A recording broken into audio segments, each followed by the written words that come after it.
Om Swastiastu, anak-anak sekalian.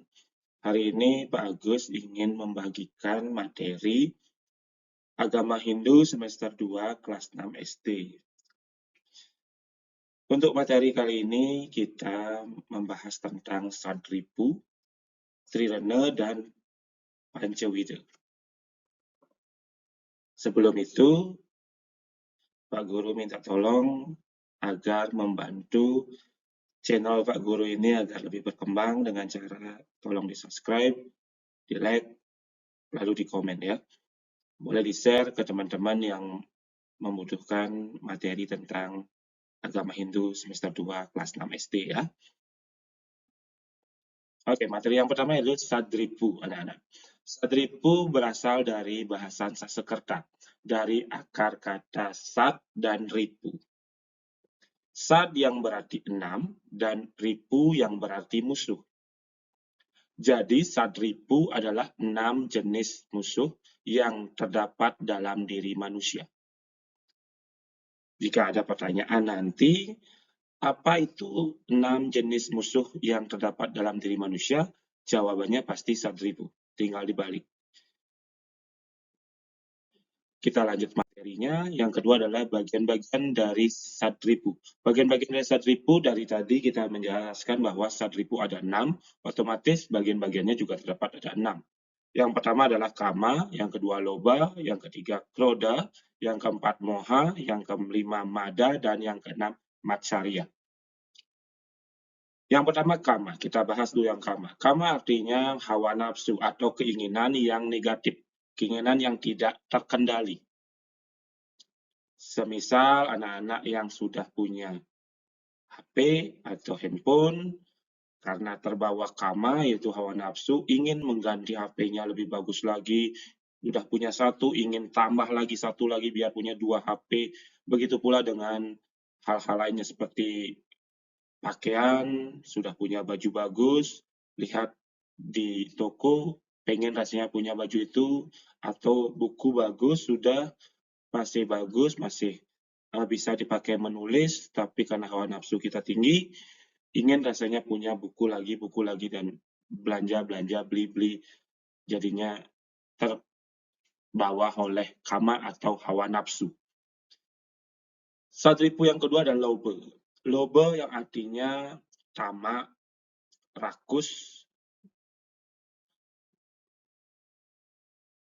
Tamak atau rakus ini gampangnya atau mudahnya Pak Guru kasih contoh adalah tentang makanan. Semisal anak sudah makan atau menyantap makanan satu piring, karena terbawa sadripu lobe, yaitu tamak atau rakus, anak-anak ingin menambah lagi makanan satu piring lagi, kemudian masih terasa rakusnya masih atau tamaknya masih ada, ingin lagi makan lagi sampai rasa lobe atau sifat lobe itu tidak terkendali. Sama seperti uang, sudah punya 100 ingin punya lagi, bahkan bisa merujung ke negatif seperti ingin lebih banyak lagi, otomatis ingin memiliki uang atau benda orang lain dengan cara mencuri, merampok, dan sebagainya. Sifat sadripu yang ketiga adalah kroda. Kroda yang artinya kemarahan, kebencian, emosi. Contoh gampangnya adalah seseorang yang mudah terbawa emosi atau terbawa kemarahan. Dicubit sedikit oleh temannya atau tersenggol sedikit oleh temannya, langsung marah, langsung mukul, langsung membenci temannya itu. Padahal itu hanya bercandaan. Itulah orang yang termakan atau terbawa sifat kroda, sehingga kemarahannya tidak terkendali. Sifat atau sadripu yang keempat adalah moha. Moha artinya kegusaran atau kebingungan, tidak tahu jalan yang benar. Kebingungan ini gampang anak-anak. Contohnya adalah saat anak-anak ingin mencari sebuah jawaban. Karena terbawa oleh sifat moha, kebingungan, seharusnya anak-anak bisa mencari di sebuah buku ataupun mencari di Google jawaban dari pertanyaan itu, Karena terbawa suasana atau terbawa sifat moha, kebingungan, jawaban yang gampang terasa susah. Ataupun kebingungan dalam artian anak-anak menentukan sebuah pilihan. Semisal anak-anak memilih sebuah handphone atau sebuah barang, benda, karena rasa bingung yang anak-anak alami, memilih salah satu jenis merek handphone ataupun jenis benda itu membuat anak-anak lupa bahwa benda ataupun handphone yang harusnya anak miliki fungsinya yang terbaik untuk anak-anak apa, kegunaannya untuk anak-anak apa, tapi malah bingung gara-gara melihat merek ataupun harga dari benda ataupun handphone tersebut. Sifat atau satripu yang kelima adalah mada. Mada artinya kemabukan, tidak dapat mengontrol diri. Kemabukan tidak hanya terjadi gara-gara minuman beralkohol atau minuman keras.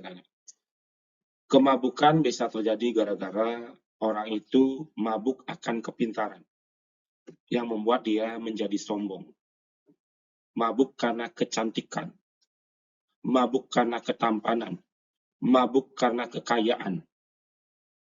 Dan sifat satripu yang keenam adalah matsarya.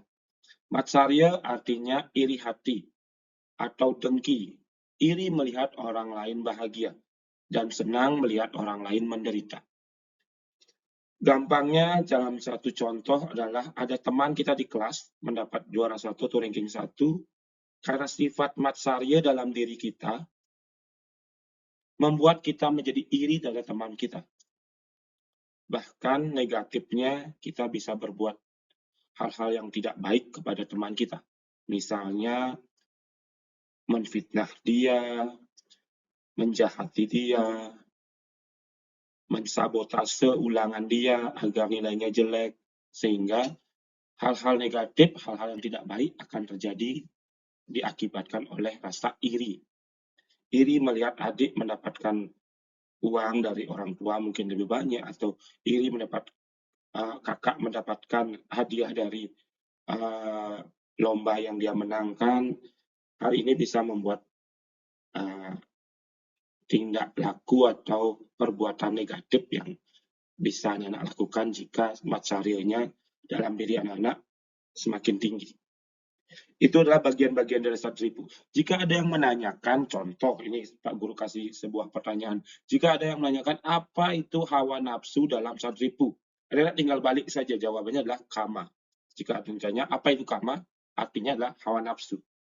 Begitu juga, apa itu tamak atau rakus dalam satripu? Jawabannya tinggal dibalik, di depannya, judulnya kita bilang, yaitu loba. Apa itu loba? Yaitu tamak atau rakus. Begitu berikutnya, apa itu kemarahan? Jawabannya kroda. Apa itu kebingungan? Jawabannya adalah moha. Apa itu kemabukan? Jawabannya adalah mada. Dan apa itu iri hati? Jawabannya matsarya. Jadi Pak Guru minta agar anak-anak untuk menghafalkan 6 musuh dalam diri kita, 6 bagian-bagian satripu. Antara lain kama, loba, kroda, moha, mada, dan matsarya. Pak Guru yakin anak-anak pasti bisa, karena menghafal 6 musuh dalam diri manusia perlu proses. Jadi silahkan belajar lagi, buka lagi bukunya. Kalau lupa bisa nonton video Pak Guru lagi, berulang-ulang terus tonton agar materinya bisa anak-anak pahami. Kita lanjut ke materi kedua, yaitu tentang materi satripunya kembali tentang cara mengendalikan satripu. Untuk mengendalikan satripu, kita harus melaksanakan ajaran Trikaya Parisuda. Mungkin anak pernah dengar apa itu Trikaya Parisuda. Mungkin sewaktu kelas kecil, anak-anak dapat materi tentang Trikaya Parisuda. Pak Guru jelaskan sedikit lagi. Trikaya Parisuda berasal dari 3 kata, yaitu Tri, Kaya, dan Parisuda. Tri yang berarti 3, Kaya yang berarti perilaku atau perbuatan, dan Parisuda yang berarti baik, bersih, atau suci. Maka Trikaya Parisuda berarti 3 jenis perilaku yang baik, bersih, dan suci. Ajaran Trikaya Pasuda meliputi bagian-bagiannya ada 3, yaitu Manacika, Wacika, dan Kayika. Wacika yang artinya berpikir yang baik, yang suci, yang bersih. Wacika yang artinya berkata yang baik. Dan Kayika yang artinya berbuat yang baik. Jika anak-anak sudah bisa berpikir yang baik, berkata yang baik, berbuat yang baik, niscaya sadripu, sifat-sifat 6 musuh yang ada dalam diri kita akan terkendali. Tidak akan bisa hilang sepenuhnya, anak-anak. Karena keenam sifat itu sudah ada sejak kita lahir. Sudah ada dalam diri kita. Sekarang tugas anak-anak adalah mengendalikannya agar sadripunya ada di tingkat yang paling rendah. Sehingga saat anak-anak disenggol sedikit, anak-anak tidak langsung marah. Berpikir yang baik. Mungkin dia tidak sengaja menabrak kita. Saat orang lain berkata pada kita, kita tidak langsung marah. Mungkin dia tidak sengaja, atau sedang bercanda, atau mungkin bukan kita yang diajak lawan bicaranya. Dan berbuat yang baik. Itu adalah salah satu cara mengendalikan sadripu. Nah, sekarang baru kita lanjut ke materi kedua. Di materi kedua adalah Trirena. Trirena berasal dari bahasa Sanskerta yang terdiri dari akar kata tri dan rena. Tri yang memiliki arti 3 dan rena memiliki arti utang atau kewajiban. Jadi, trirena memiliki arti 3 hutang atau kewajiban yang dimiliki manusia sejak lahir. Wah, kita punya 3 hutang nih. Apa saja sih bagian-bagian dari trirena? Apa saja dari bagian-bagian 3 hutang kita? Kita lanjutkan di materi berikutnya, yaitu bagian-bagian trirena. Bagian-bagian trirena terdapat 3 bagian, yaitu Dewa Rena, Pitra Rena, dan Resi Rena. Yang pertama kita bahas dulu Dewa Rena. Dewa Rena adalah hutang kita kepada Ida Sang Hyang Widiwasa. Jika ada yang nanti menanyakan apa hutang atau jasa yang kita miliki kepada Tuhan Ida Sang Hyang Widiwasa, jawabannya adalah Dewa Rena. Kemudian hutang yang kedua kita dari Trirena adalah Pitra Rena. Pitra Rena adalah hutang atau jasa yang kita miliki kepada leluhur atau orang tua. Jika nanti ada pertanyaan yang menanyakan apa hutang kepada leluhur atau orang tua dalam Trirena, jawabannya adalah Pitra Rena. Dan yang ketiga, bagian yang ketiga adalah Resi Rena. Resi Rena adalah hutang kepada para maharesi atau guru kerohanian. Nanti jika anak bertemu soal atau pertanyaan tentang apa hutang kepada maharesi atau guru kerohanian dalam Trirena, jawabannya pasti Resi Rena.